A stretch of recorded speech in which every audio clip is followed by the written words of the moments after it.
Okay, good morning. Erick Hart from the Department of Athletics. Just an overview of our fee, our budget. Our budget's a little more complicated. We actually have like three different components. We have state allocations, state support from the campus. This is the IFR budget, the student fee budget, which is the majority of our budget. And then we have a budget in advancement as well, so private funds, fundraising dollars. So we have three different accounts. For the student fee budget, this fee is basically to fund our 24 athletic programs. Recently, we added flag football last year. This will be the first year of competition for them in the spring. We have 850 unduplicated student athletes, and this is used for our athletic facilities as well. So the fee provides equipment, transportation, meals, and other expenses for varsity athletic programs. Again, the funds for athletic facilities, so anything in the Tuttle complex. We have two stadiums, the outdoor athletic fields, equipment and supplies, and this fund is used for salaries for coaches and support staff. So the current fee is $506, per year, and it's only charged to undergraduate students. How does the fee enhance the overall student experience? Everything we do for the students is free. So last night we had a semifinal basketball game, and we had 500 students in the stands. Everything we do for them is free. We have over 120 athletic events, and it supports an engaged campus atmosphere. We do a lot with student employment. We have over 70 students in our department through event management, athletic communications, and then one of our athletic weight rooms. We partner a lot with internships and practicums. I mean, a lot of what we do is with KISP, with athletic trainers, sport management, exercise science. We just work together with that program a lot more in the Tuttle complex. And then again, everything is open to the campus, the tennis courts, the turf fields, the outdoor tracks, the pools, the gyms. Everything that we do is free for the students and faculty and staff. So if we didn't receive the fee, support for the athletic programs and travel would have to be eliminated.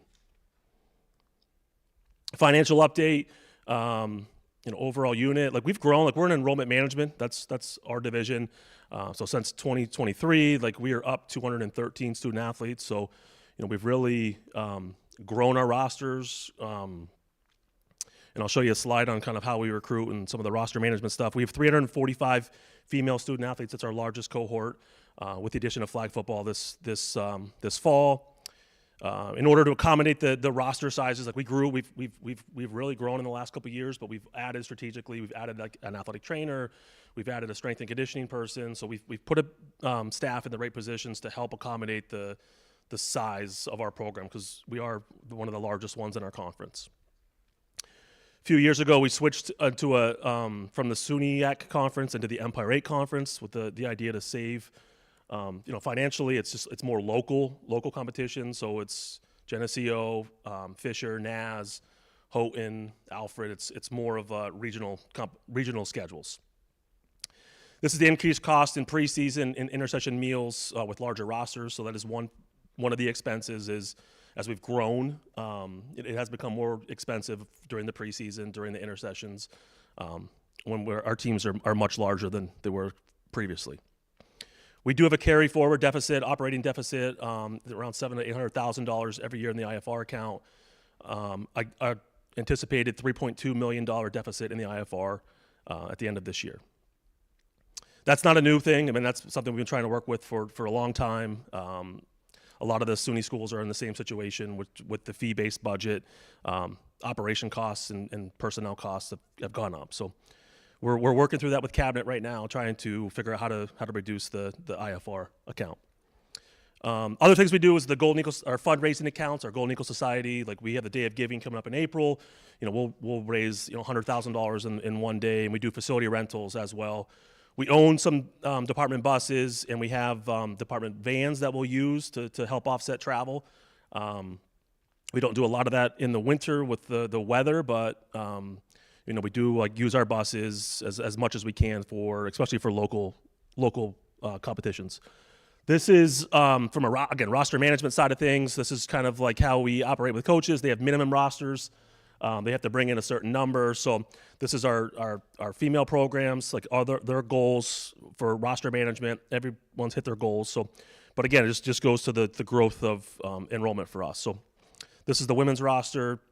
This is the men's rosters of what they have to bring in for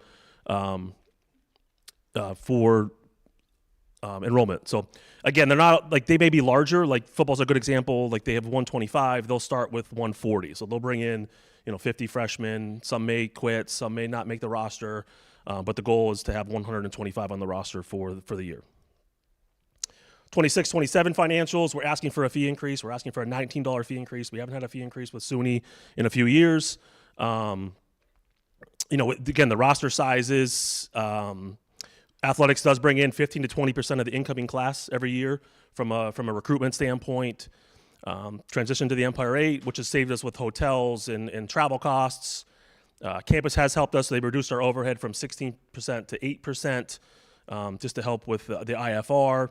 We do expect another deficit, $4.3 million for next year in the IFR account. Some of the things that have changed or we have coming up that will impact the students, we do have some renovations, state construction funds. This is the one that's happening this summer is basically in the lower level of Tuttle from the pool and the general locker rooms are all going to be renovated. New locker rooms, new stuff for the pool, new showers and bathrooms in the pool area. So, and a new weight room will be down there. So Tuttle has some renovation projects happening. This is like the very first step. Other opportunities, sponsorship. We partner a lot with Advancement. We get sponsorship opportunities, cost-saving measures. It's really, again, the conference, the Empire 8 conference has been great for us. We partner with Basque on how to reduce our costs. Some of the things that we're struggling with right now would be next year the preseason is going to be really long. I think classes start like August 31st. We come back, our games start September 1st, but the NCAA is they give you like the dates of when you return. It's a process, like an acclimatization process. So we know when we have to come back, and it's given to us. It's scripted out, for safety. But we're going to have a very long preseason. So when we're back, when there's 400 athletes back for 2 more weeks, it's going to be more expensive. So we know next year preseason is going to be expensive. Same goes for intersession for us too. Like our teams come back December 27th. And we have games that weekend. So, we're here for games all of the winter break. So, but again, everything we do for the students is free. This fee increase was given to us by our vice president and working with the budget office. We went through from a student group. We presented this to our student athlete advisory committee. Future plans, we're asking for a $19 increase now, $10 previous years. We do have some construction projects happening this summer. The Whitehead complex, which is like the baseball, softball field. We're going to build an indoor batting cage out that way. It's all private funded. Through Advancement side of it, we already have money for that. That's going to happen this summer. The Tuttle North general locker room area is going to be this summer as well. That'll be a renovation. It'll be an 18-month project. And the next really big one for us is next summer. In the big stadium, we are going to replace the track and replace the turf. That's all like state construction fund money. It's not athletics IFR state money. It's given to us with facilities and the state construction fund. So no reserves. In the fall 25, like we ended up with a 3.29 GPA with 24 teams. Really proud of that one. Overall, it's great. We had, a ton of kids got, a 4.0. So academically, like this is the highest we've ever had, a 3.29 overall GPA with 24 teams. We do a lot with like the community. So this is a STAC. It's our student athlete leadership group. We partner with the Brockport Central School District. We raise money for gifts, on the holiday season. This is the one we're proud of. I don't think it's public yet. It's announced, but we got 3rd place from the NCAA for community service. The highlight was our partnership with Special Olympics. We hosted an event last summer. We're doing another one again this summer. So, but 3rd place from the NCAA for community service. Question, sorry.